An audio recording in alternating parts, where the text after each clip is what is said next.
என்னை முதலாக சட்டமன்ற உறுப்பினராக்கி சட்டமன்றத்திற்கு அனுப்பிய தொகுதி மங்களூர் என்கிற திட்டக்குடி தொகுதி. என் வாழ்நாள் முழுவதும் அதை நன்றியோடு நான் எண்ணி பார்க்க கடமைப்பட்டிருக்கிறேன். அரசியல் காரணங்களால் 2.5 ஆண்டுகளில் நான் ராஜினாமா செய்ய நேர்ந்து விட்டது. அதன் பிறகு இந்த தொகுதியிலே நான் போட்டியிட முடியவில்லை. எம்எல்ஏ தொகுதியிலே போட்டியிட முடியவில்லை. நீண்ட இடைவெளிக்கு பிறகு மங்களூர் தொகுதியின் பெயர் திட்டக்குடி என்று மாறிய பிறகு உங்களை சந்திக்கிற ஒரு வாய்ப்பு எனக்கு கிடைத்திருக்கிறது. இந்த வாய்ப்பை எனக்கு வழங்கிய நம்முடைய மாண்புமிகு அமைச்சர், இந்த மண்ணின் மைந்தர், திட்டக்குடி தீரர், இந்த தொகுதியின் அமைச்சர் அண்ணன் சி.வே. கணேசன் அவர்கள் எனக்கு இந்த வாய்ப்பை ஏற்படுத்தி தந்திருக்கிறார். அதற்காக அண்ணனுக்கு நான் நன்றி சொல்ல கடமைப்பட்டிருக்கிறேன். டாக்டர் விஷ்ணு பிரசாத் அவர்கள் உங்களுக்கு புதிது, எனக்கு நன்கு அறிமுகமானவர். நாங்கள் 2 பேரும் கடந்த 5 ஆண்டுகளாக நாடாளுமன்றத்தில் முழங்கியவர்கள். நாடாளுமன்றத்தில் பிஜேபிக்கு அரசுக்கு எதிராக நான் கூட கோஷம் போட்டு என்ன போது ஒன்றும் சாதிக்க போறதில்லை அப்படின்னு நான் அமைதியாக இருப்பேன். ஆனால் டாக்டர் விஷ்ணு பிரசாத் அவர்களின் குரல் மக்களவையில் மோடி அரசுக்கு எதிராக உரத்து ஒலித்தது, ஓங்கி ஒலித்தது. அவர் கோஷம் போட நாங்கள் திருப்பி சொல்லுவோம். அதிலும் அவர் ஆங்கிலத்திலும் கோஷம் போடுவார், இந்தியிலும் கோஷம் போடுவார். போன ஒரு சில ஆண்டுகளிலேயே அவர் இந்தி முழக்கங்கள் எல்லாம் கற்றுக்கொண்டார். நான் இன்னும் ஒரு வார்த்தை கூட கத்துக்கல. எனக்கு இந்தி பிடிக்காது, நான் ஒரு வார்த்தை கூட கத்துக்கல. ஆனால் அண்ணன் நம்முடைய விஷ்ணு பிரசாத் அவர்கள் அவங்களுக்கு புரியணுங்கிறதுக்காகவே இந்தியில கோஷத்தை முழக்கத்தை கற்றுக்கொண்டு அங்கே இந்தியிலேயே முழக்கத்தை எழுப்புவார். ஒவ்வொரு நாளும் மக்களவையில் நாங்கள் மோடியை எதிர்த்து முழக்கமிட்டு இருக்கிறோம். காந்தி சிலை முன்னால் நின்று முழக்கமிட்டு இருக்கிறோம். ஏராளமான போராட்டங்களில், பேரணிகளில் பங்கேற்று இருக்கிறோம். இவர் முன்னாள் காங்கிரஸ் கட்சியுடைய தலைவர் கிருஷ்ணசாமி அவர்களின் மகன். அவர் முன்னாள் எம்பி, முன்னாள் தமிழ்நாடு காங்கிரஸ் தலைவர். அவருடைய அன்பு மைந்தர் தான் டாக்டர் விஷ்ணு பிரசாத். அவர் நல்ல ஆங்கிலம் பேசக்கூடியவர், ஒவ்வொரு விவாதத்திலும் பங்கேற்று உரையாற்றியவர். அவர் பக்கத்தில் ஆரணி தான் அவருக்கு சொந்த ஊர், ரொம்ப தூரம்லாம் கிடையாது. தமிழ்நாடே அவருக்கு சொந்த ஊர் தான். எந்த தொகுதியிலும் அவர் நிற்கலாம். மிகச்சிறந்த பெஸ்ட் பார்லிமெண்டேரியன், நல்ல சிறந்த நாடாளுமன்ற உறுப்பினர். கடலூர் நாடாளுமன்ற தொகுதி கொடுத்து வைத்திருக்கிறது நம்முடைய விஷ்ணு பிரசாத் அவர்களை நாடாளுமன்ற உறுப்பினராக பெறுவதற்கு என்று நான் பெருமைப்படுகிறேன். அதற்காக நம்முடைய முதல்வர் மாண்புமிகு அண்ணன் தளபதி மு.க. ஸ்டாலின் அவர்களுக்கு நம்முடைய நெஞ்சார்ந்த நன்றியை உரித்தாக்குகிறோம். ஆகவே கூடுதலாக ஒரு தகவல் உங்களுக்கு தெரிந்திருக்கும். இவர் அன்புமணி ராமதாசுடைய மைத்துனர். இவருடைய உடன் பிறந்த தங்கை அக்கா தர்மபுரியிலே நிற்கிறார், அங்கே வேட்பாளர். நம்முடைய கூட்டணி அவரை தோற்கடிக்க அங்கே வேலை செய்கிறது, இவரை ஜெயிக்க வைக்க இங்கே வேலை செய்கிறது. இது ஒரு வினோதமான அரசியல். இவரை பொறுத்தவரையில் முற்போக்கான சிந்தனையாளர், ஜனநாயக சிந்தனையாளர், சாதி மறுப்பாளர். ராகுல் காந்தி எப்படி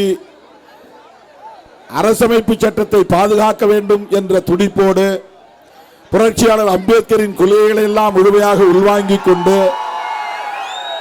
போகிற இடமெல்லாம் அதை அழுத்தமாக பேசுகிறாரோ, அந்த அளவுக்கு புரட்சியாளர் அம்பேத்கரின் கொள்கைகளை உள்வாங்கிக் கொண்ட ஒரு போராளி தான் டாக்டர் விஷ்ணு பிரசாத் அவர்கள்.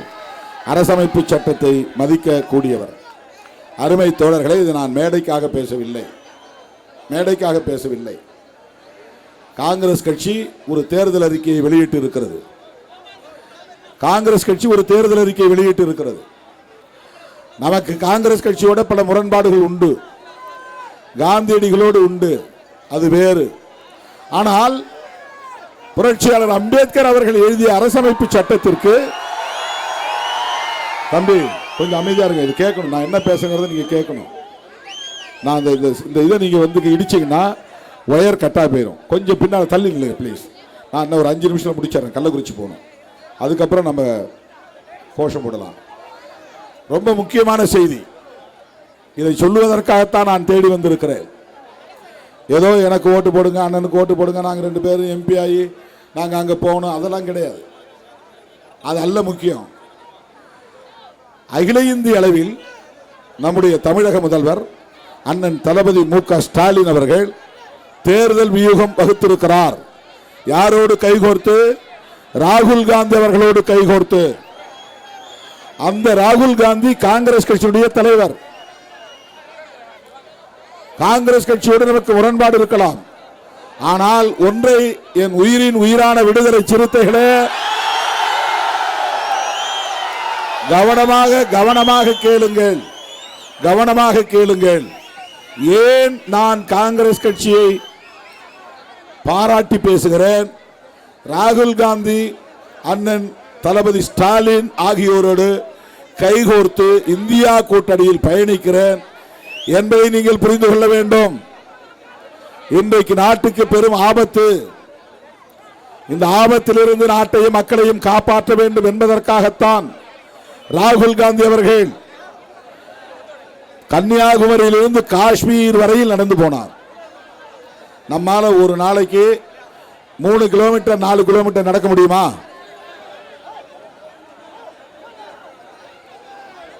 தொடர்ச்சியாக அவருக்கு எவ்வளவு பெரிய ஆற்றல். கன்னியாகுமரியில இருந்து வண்டியிலாம் ஏறல, கொஞ்ச தூரம் வண்டியில போயிட்டு இறங்கி கொஞ்ச தூரம் மக்களை பார்த்துட்டு அப்புறம் வண்டியில ஏறி அப்புறம் இறங்கி, அப்படி அல்ல. ஒட்டுமொத்த இந்தியாவை கன்னியாகுமரியிலிருந்து காஷ்மீர் வரையில் தன் கால்களாலேயே அளந்தவர் ராகுல் காந்தி. ஏன்? தெற்கிலிருந்து வடக்கே அதோடு நிறுத்திட்டா பரவாயில்ல, அதுக்கு பிறகு கிழக்கிலிருந்து மேற்கே மணிப்பூரிலே தொடங்கி மகாராஷ்டிராவிலே முடித்தார். மகாராஷ்டிரா எது? புரட்சியாளர் அம்பேத்கர் பிறந்த மண், சமூக நீதி மண். அங்கே போய் முடித்தார். இந்த நடைபயணம் எதற்காக என்றால், காங்கிரஸ் கட்சியை ஆட்சியில் உட்கார வைங்க என்று சொல்லல அவர், என்னை பிரதமராக்குங்கள் என்று சொல்லவில்லை அவர். ராகுல் காந்தி அவர்களோடு நான் 5 ஆண்டுகளுக்கு முன்பே ஒரு முறை சந்தித்து 3/4 மணி நேரம் பேசிக் கொண்டிருந்தேன்.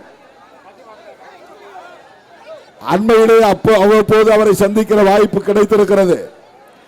ராகுல் காந்தி அவர்கள் முற்றிலும், தம்பி கொஞ்சம் அமைதியா இருங்க, கொஞ்சம் அமைதியா இருங்க, அப்படி அவரை தூக்கி அவருக்கு பின்னால் அனுப்புங்க, அவரை பின்னால் அனுப்புங்க. ராகுல் காந்தி அவர்கள் முற்றிலும் ஒரு இடதுசாரி சிந்தனையாளர். அம்பேத்கர், பெரியார், மார்க்ஸ் போன்ற தலைவர்களையும் படித்தவர். மிக முக்கியமாக நீங்கள் கவனிக்க வேண்டும், பௌத்தத்தை பற்றி அறிந்தவர். அவருடைய கவலை, இந்த இளம் வயதில் இன்னும் அவர் திருமணம் செய்து கொள்ளவில்லை, அவருடைய கவலை இந்த இளம் வயதில் இந்திய நாட்டை பாசிச பாஜக கும்பலிடமிருந்து காப்பாற்ற வேண்டும், அதற்கு இந்திய மக்களை ஒன்றுபடுத்த வேண்டும். அதான் பாரத் ஜோடோ யாத்ரா. இந்திய நாட்டை ஒற்றுமைப்படுத்த வேண்டும், மக்களை ஒற்றுமைப்படுத்த வேண்டும். 2வதா போன பயணம் பாரத் ஜோடோ நியாய யாத்ரா, அப்படின்னா நீதி பயணம். இந்திய ஒற்றுமை நீதி பயணம். எதற்காக அவர் நடந்தார்? ஏன் நடந்தார்? கடும் வெயிலிலும் நடந்தார், கடும் பனியிலும் நடந்தார், பனியிலும் நடந்தார், குளிரிலும் நடந்தார். ராகுல் காந்தியின் இந்த பயணத்தை தொடங்கி வைத்தவர் கன்னியாகுமரியிலே அண்ணன் தளபதி மு.க. ஸ்டாலின். அவரோடு நானும் பங்கு பெற்றேன். முடித்து வைத்தது காஷ்மீரிலே அண்ணன் ஸ்டாலின் அவர்களும் கூட்டணி கட்சி தலைவர்கள் அனைவரும், நானும் அதில் பங்கேற்றேன்.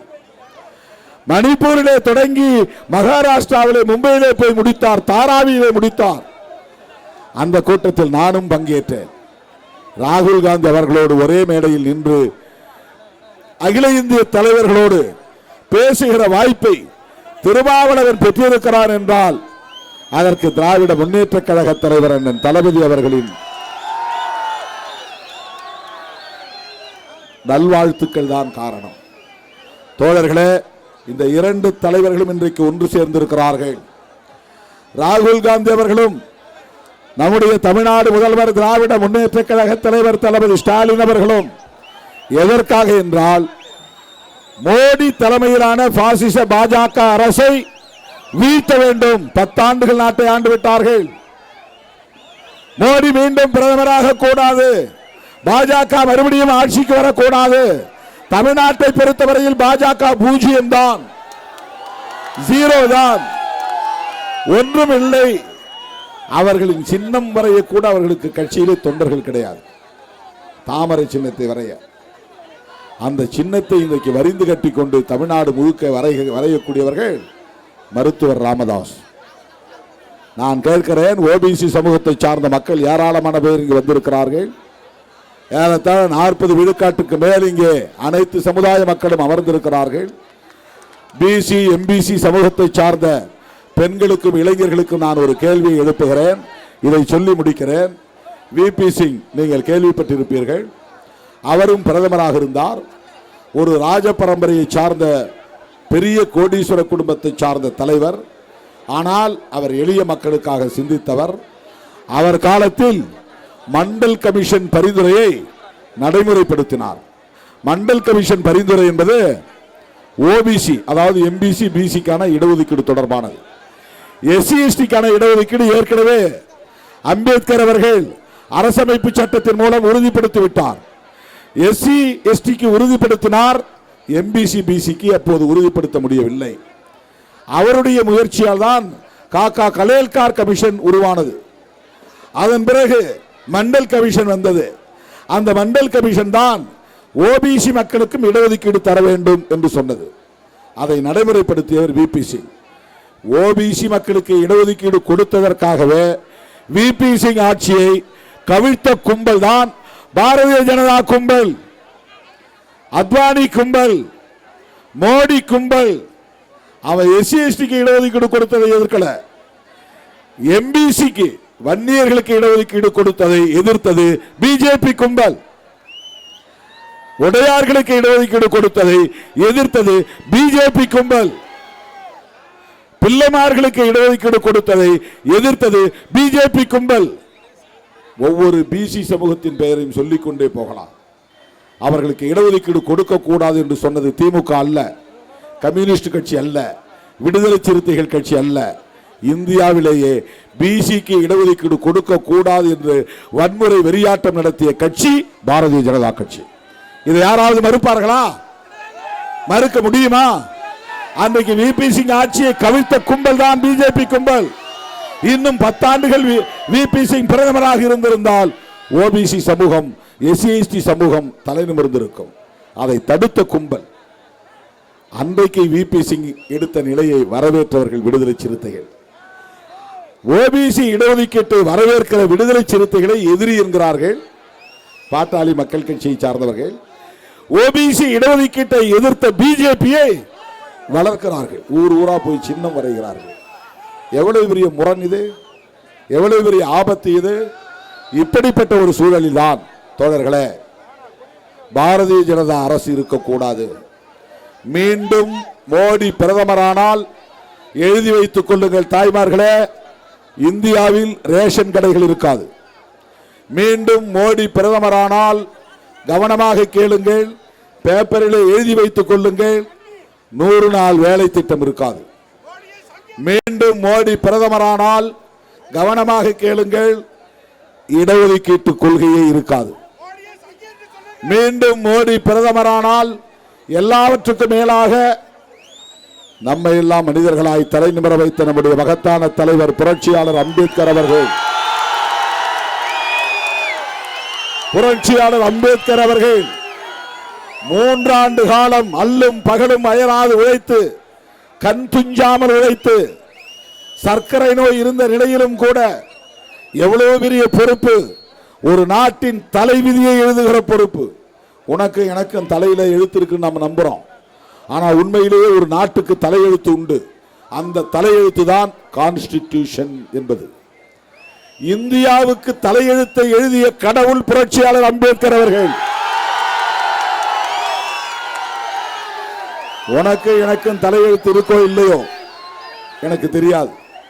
ஆனா இந்தியாவுக்கு தலையெழுத்து எது? அதுதான் கான்ஸ்டிடியூஷன் ஆஃப் இந்தியா. அதை எழுதிய கடவுள் தான் புரட்சியாளர் அம்பேத்கர் அவர்கள். 3 வருஷம் 3 ஆண்டு. அதனாலதான் அவர் 65 வயசுல இறந்துட்டார். இன்னும் கொஞ்ச நாள் அந்த மாதிரி ரெஸ்ட் எடுத்திருந்தார்னா, தூங்கி இருந்தார்னா, இரவு பகலா கண் விழிக்காம இருந்திருந்தார்னா 90 வயசு வரலும் வாழ்ந்திருப்பார். அவர் தூங்கல. புத்தகங்களை படிக்கவும் எழுதவும் இரவு பகலாக எல்லா சமுதாய மக்களும் தலைநிமிர வேண்டும் என்பதற்காக அந்த கான்ஸ்டிடியூஷனை இன்றைக்கு ஒன்றுமில்லாமல் செய்துவிட வேண்டும். மீண்டும் மோடி பிரதமரானால் கான்ஸ்டிடியூஷன் இருக்காது, அம்பேத்கர் எழுதிய அரசமைப்பு சட்டம் இருக்காது. இந்த கவலை எனக்கு மட்டுமல்ல தோழர்களே, இந்த கவலை ராகுல் காந்திக்கு இருக்கிறது. ராகுல் காந்தியை திருமாவளவன் ஆதரிக்கிறான். இதுதான் காரணம். அந்த கவலை எனக்கு மட்டுமல்ல, நம்முடைய தமிழக முதல்வர் அண்ணன் தளபதி மு க ஸ்டாலின் அவர்களுக்கு இருக்கிறது. அம்பேத்கர் பிறந்த நாள் நேற்று நடந்தது. சமத்துவ நாள் என்று அறிவித்தவர் புரட்சியாளர் அம்பேத்கருடைய பிறந்த நாளை சமத்துவ நாள் என்று அறிவித்தவர் யார்? யார் அறிவித்தது? தமிழக முதல்வர் மு க ஸ்டாலின். நேற்று தமிழ்நாட்டில் கோடிக்கணக்கான திமுக தொண்டர்கள் சமத்துவ நாள் உறுதிமொழி ஏற்றுக்கொண்டார்கள்.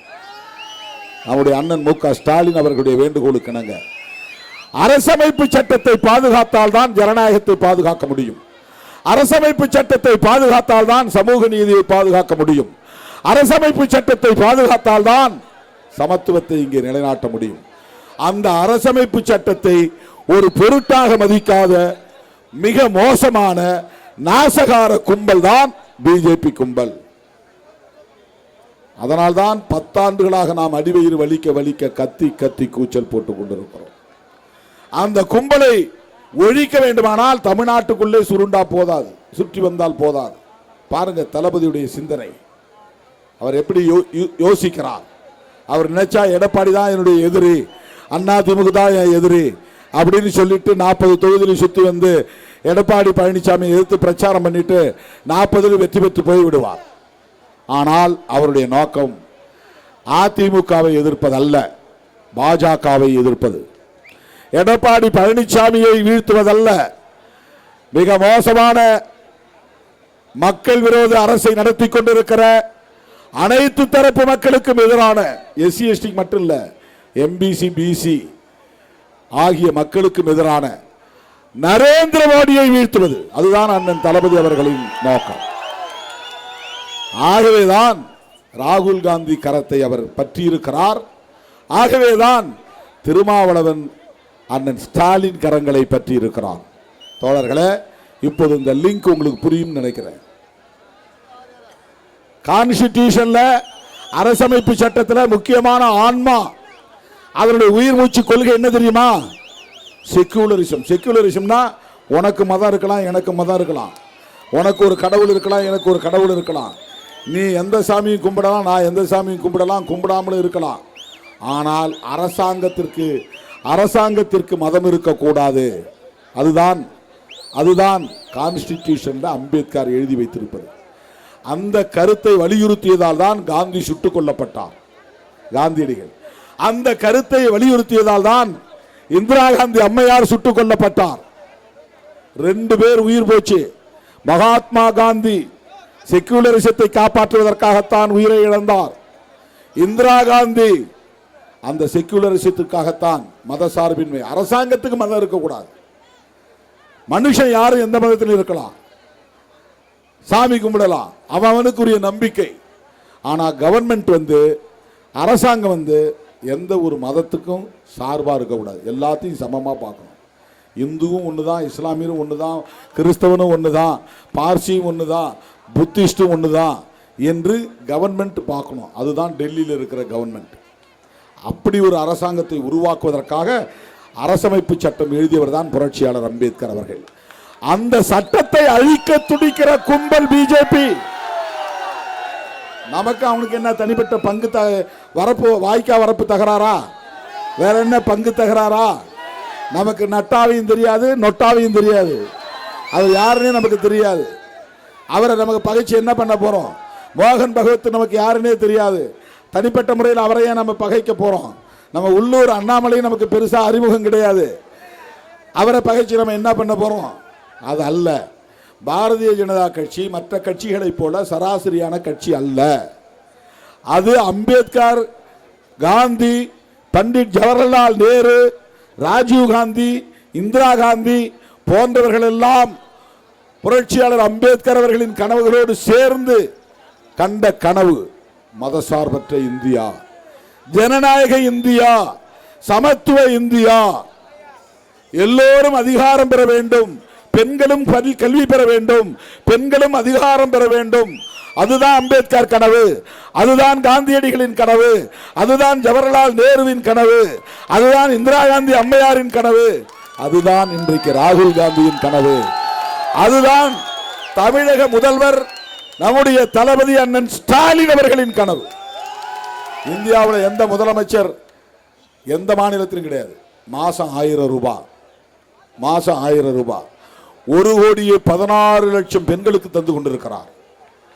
இன்னும் 40 லட்சம் பேர் மனு போட்டிருக்கிறாங்க. அதெல்லாம் பரிசீலனை பண்ணிக்கிட்டு இருக்கார். அவங்களுக்கும் தர்றதுக்கு யாருக்கெல்லாம் கிடைக்கலையோ அவங்களுக்கும் கிடைக்கும். பரிசீலனை செய்து கொண்டிருக்கிறார். எந்த மாநிலத்திலும் காலை சிற்றுண்டி திட்டம் கிடையாது பிள்ளைகளுக்கு. தமிழ்நாட்டிலே அண்ணன் தளபதி அதை தொடங்கி வைத்திருக்கிறார். எந்த மாநிலத்திலும் புதுமை பெண் திட்டம் கிடையாது. மாணவிகளுக்கு 1000 ரூபாய் ஸ்காலர்ஷிப். எந்த மாநிலத்திலும் நான் முதல்வன் திட்டம் கிடையாது. அது தமிழ்நாட்டிலே அண்ணன் தளபதி அவர்கள் உருவாக்கி வைத்திருக்கிறார்.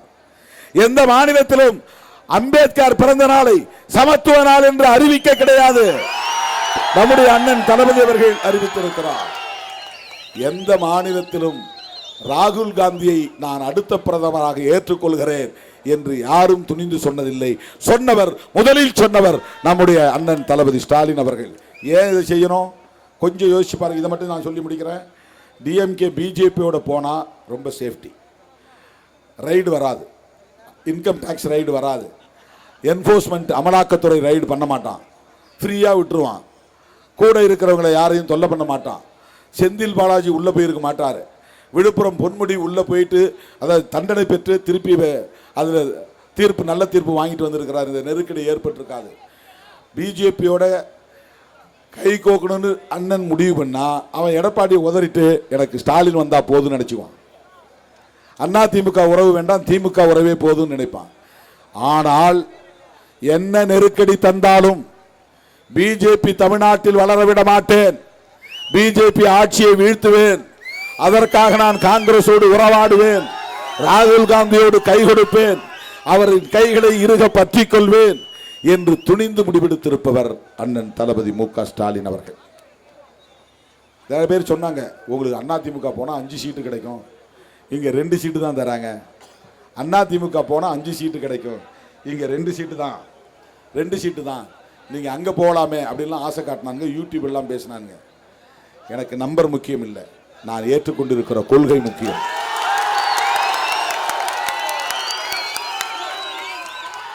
ரெண்டு பேர் போனாலும் 5 பேர் போனாலும் அதுதான் செய்ய போகிறோம். ஒன்றும் பெருசாக சாதிச்சிட முடியாது. ஆனால் பிஜேபி அரசை மறுபடியும் ஜெயிக்க விட்டுறக்கூடாது. பிஜேபி அது மிகப்பெரிய ஆபத்து, மிகப்பெரிய ஆபத்து. அவன் இந்தியா முழுக்க ஒரே ஒரு விஷயத்தை கற்றுக் கொடுத்துருக்குறான், ஜெய் ஸ்ரீராம், அவ்வளவுதான், வேற ஒன்றுமே கிடையாது. எந்த சாதனையாவது மோடி விரல் விட்டு சொல்லி இருக்கிறாரா? இப்போ நான் சொன்ன திமுக அரசுடைய சாதனைகளை, மகளிர் உரிமை தொகை, கலைஞர் மகளிர் உரிமை தொகை, நீ சொல்லு பார்ப்போம். காலை சிற்றுண்டி திட்டம் மோடி சொல்லுவாரா? புதுமை பெண் திட்டம் மோடி சொல்வாரா? நான் முதல்வன் திட்டம் மோடி சொல்வாரா? ஏதாவது இலவச பேருந்து பயணம் பெண்களுக்கு இந்தியாவிலேயே இந்த தமிழ்நாட்டில் தான் இந்த முதலமைச்சர் தான். இந்த மாதிரி என்ன மோடி பட்டியலிட்டு இருக்கிறா? 10 வருஷம் நான் ஆண்ட இந்த 10 வருஷத்துல இப்ப வந்து இங்க சொல்றாரு எனக்கு தமிழ் பிடிக்கும். உன்னை யாரு கேட்டா தமிழ் பிடிக்குமா பிடிக்காதான்னு? எனக்கு இட்லி பிடிக்கும், யாராவது செஞ்சு கொடுத்தா சாப்பிட்டு போ. இட்லி பிடிச்சா. வடை பிடிக்கும், உங்களுக்கு தான் வாயாலேயே வடை சொல்ல தெரியுமே, ஆகவே வடை பிடிக்கும் தெரியுமே எங்களுக்கும். வெளிநாட்டில் இருக்கிற கருப்பு பணத்தெல்லாம் மீட்டு வந்து உங்க ஒவ்வொருத்தருடைய அக்கௌண்ட்லயும் 15 லட்சம் போடுவேன்னார். இதுதான் வாயால வடை சொல்றது. ஒரு வருஷத்துக்கு 2 கோடி பேருக்கு நான் வேலை கொடுப்பேன்னார். இப்ப வாயே திறக்கல. 2 கோடி பேருக்கு வேலை கொடுப்பேன்னு சொல்றாங்கல்ல, அதுதான் வாயால வடை சொல்றது. இந்த மாதிரி சொல்லிட்டே போலாம். தோழர்களே, பிஜேபி அரசு தொடர்வது நாட்டுக்கு ஆபத்து, மக்களுக்கு ஆபத்து. குறிப்பாக எஸ்சி, எஸ்டி, எம்பிசி, பிசி சமூகத்தை சார்ந்தவர்களுக்கு ஆபத்து. மதவெறியை தூண்டுவார்கள், சாதி வெறியை தூண்டுவார்கள். தமிழ்நாட்டு மக்களை பொறுத்தவரை என்னதான் நீ சாதி வெறியை தூண்டினாலும் நீ ஆட்சிக்கு வர முடியாது. மதவெறியை தூண்டினா ஆட்சி வர முடியாது. யோசிச்சு பாருங்க, சாதி வெறி அரசியல் பேசினவங்க யாராவது பெருசா வளர்ந்த முடிஞ்சிருக்கா? ஆனா திமுக 6வது முறையாக ஆட்சிக்கு வந்திருக்கு. கலைஞர் 5 முறை முதலமைச்சர், இப்ப அண்ணன் ஸ்டாலின் 6வது முறையாக முதலமைச்சர் இருக்கிறார். தமிழ்நாட்டு மக்கள் எல்லாம் கரெக்டா வேல்யூ பண்றாங்க, மதிப்பீடு செய்யறாங்க. ஆனா பிஜேபி சாதி பெருமையை தூண்டுகிறது, மதவெறியை தூண்டுகிறது. இங்க நல்லிணக்கமாக நாம் வாழ்ந்து கொண்டிருக்கிறோம். அங்கங்கே சில காஸ்ட் குரூப் இருக்கலாம், சாதி அமைப்புகள் இருக்கலாம், வன்முறையை தூண்டலாம். ஆனாலும் ஒரு கட்டுக்குள் இருக்கிறது. அருமை தோழர்களே, அண்ணன் தளபதி மு.க. ஸ்டாலின் அவர்களும் காங்கிரஸ் கட்சியினுடைய இளைய தலைவர் ராகுல் காந்தி அவர்களும் தேசிய அளவிலே வியூகம் அமைத்து செயல்பட்டுக் கொண்டிருக்கிறார்கள். எடப்பாடியையோ அதிமுகவையோ எதிராக கருதாமல் பிஜேபியை, மோடியை எதிராக நிறுத்தி எல்லோரையும் ஒருங்கிணைக்கக்கூடிய முயற்சியில் அவர் ஈடுபட்டதன் விளைவாக உருவான கூட்டணி தான் இந்தியா கூட்டணி. அதில் 28 கட்சிகள் உள்ளன. அதில் விடுதலை சிறுத்தைகளும் ஒரு கட்சி. அதனால் நான் திமுக கூட்டணி 40 இடங்களிலும் வெற்றி பெற வேண்டும் என்று துடிக்கிறேன். அப்படி என்றால் கடலூர் தொகுதியில் நம்முடைய டாக்டர் விஷ்ணு பிரசாத் 4 லட்சம் வாக்குகள் வித்தியாசத்தில் வெற்றி பெற வேண்டும் என்று தோழர்கள் இங்கே சொன்னார்கள். அண்ணன் அமைச்சர் அவர்கள், அவர் எந்த வேலையும் கரெக்டா திட்டமிட்டு குறி வச்சார்னா தப்பாது. யாரு? அண்ணன் கணேசன் அவர்கள் மிகச்சரியாக வேலை செய்யக்கூடிய அனுபவம் வாய்ந்தவர். அதனால்தான் அவருக்கு மாவட்ட செயலாளர் பதவி, பெரிய தொழிலாளர் நலத்துறை அமைச்சர் பதவி யார்? அண்ணன் ஸ்டாலின் அவர்கள் கொடுத்திருக்கிறார். எவ்வளவு பெரிய நம்பிக்கை பாருங்க. மிகப்பெரிய போர்ட்போலியோ துறை, அவ்வளவு நம்பிக்கை. அந்த அளவுக்கு கட்சிக்கு விசுவாசங்கிறத தாண்டி ஆளுமை உள்ளவர், ஆற்றல் உள்ளவர். அவர் கட்டாயமாக விஷ்ணு பிரசாத் அவர்களை வெற்றி பெற வைப்பார். ஆனால் எனக்கு ஒரு ஆசை, அவர் செய்த வேலையால் வெற்றி பெற்றார் என்பதை விட விடுதலை சிறுத்தைகள் செய்த வேலையால் வெற்றி பெற்றார். செய்வீர்களா? வெற்றி பெற வைப்பீர்களா? நாடாளுமன்றத்திற்கு அனுப்புவீர்களா? கை சின்னத்தில் வாக்களிப்பீர்களா? நன்றி, நன்றி, நன்றி, வணக்கம். நமது சின்னம், நமது சின்னம், நமது சின்னம் அரசமைப்பு சட்டத்தை பாதுகாக்கும் சின்னம், மதசார்பின்மையை பாதுகாக்கும் சின்னம், விடுதலை சிறுத்தைகளின் தோழமை சின்னம். நன்றி, நன்றி.